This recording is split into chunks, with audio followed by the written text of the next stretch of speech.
Now that we've looked at path attributes, IBGP, EBGP, now let's actually look at how metric calculations are done. Remember, the word metric calculation is a little bit contradictory in the context of BGP, but it's a familiar term, so we'll just use it for convenience purposes. So we're going to look a little bit at the calculation process and the route selection process in BGP.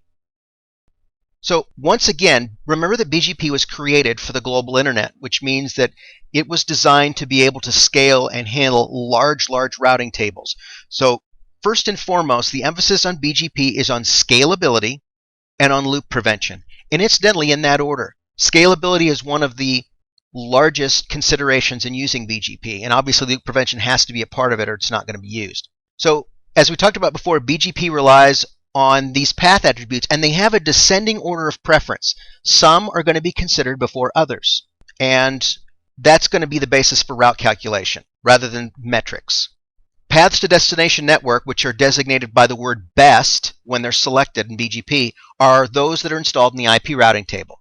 And you can have multiple equal cost load balancing if it's configured. If by default it only installs one equal cost route. You can use the maximum paths to actually create up to 6 multiple equal cost paths. There is no variance type of command in BGP. Now, we want to make sure that you and I have a good grasp of the hierarchy of the path attributes. What's the first and foremost, and then the descending order in which they have. And what we have here and in the next several slides are the preference order. The one appearing first is going to have first consideration, and then if that's, for instance, considered equal, then the next attribute's considered, and if that's equal, it goes to the next all the way down the list. So it starts off with next hop. The route to the next hop must be reachable. It must already exist in the IP routing table through an IGP or static routing or something like that. You cannot configure the next hop route in BGP because that's considered recursive. It's essentially creating a loop. If it's not in the routing table, it's not going to be used. That's a showstopper right there. So that's the first thing you have to realize, is that from some source other than BGP, it has to be reachable for the next hop. The next consideration is weight. Weight is that Cisco proprietary attribute. If it's been configured, it will be considered first. If there's a weight of 0 on one route and a weight of 1,000 on another, the 1,000 is going to be selected. That's going to be the first thing that BGP looks at in a Cisco routing environment. If weight's not configured, or if the weight's equal, it's then going to consider local preference. Remember, local preference is shared between IBGP peers to indicate the exit point for the autonomous system out for a given route. The routes with the highest local preference are going to be selected. And if you have, again, equal cost load balancing and there's some equality and all this, then you'll have multiple paths. The other thing that's going to be next following local preference, is it a local route? It's going to want to choose a locally originated route over routes learned through BGP. That's just the way it is. It considers that more believable or more reliable. The next part of the consideration, and something we've talked about a lot because it's a well-known mandatory attribute, is AS path. The shorter the AS path, the fewer ASs, autonomous systems, that a route passes through, is going to be preferred. For instance, if you look at the graphic to the left, you can see that really the AS path length is going to be virtually identical no matter what routers are involved. You see router 1 to router 2 to router 3 to the 10.1.1.1 network.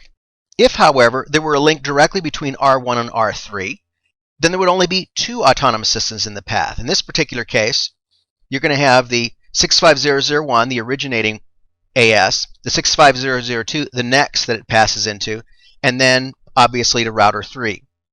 But if the link between router 3 and router 1 were active, there would only be one AS in the path, 65001, and that would be considered the preferred path. So AS path is particularly important. The origin code is the next thing that's considered.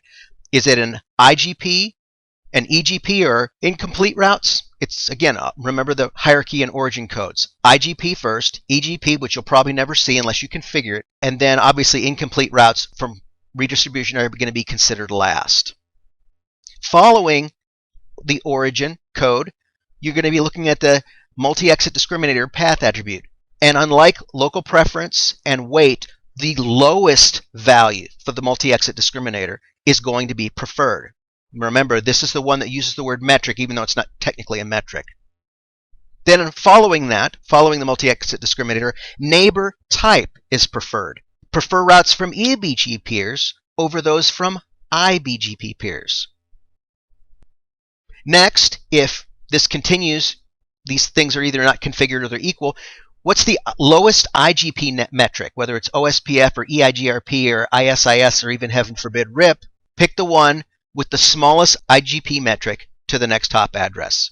And then finally, if you get this far down the line, and this is actually really far down the line in the BGP decision process, the oldest route, longest known eBGP route, choose the BGP peer with the lowest router ID, and finally, if all else fails, the lowest IP, regardless of whether it's a loopback or just a functioning interface.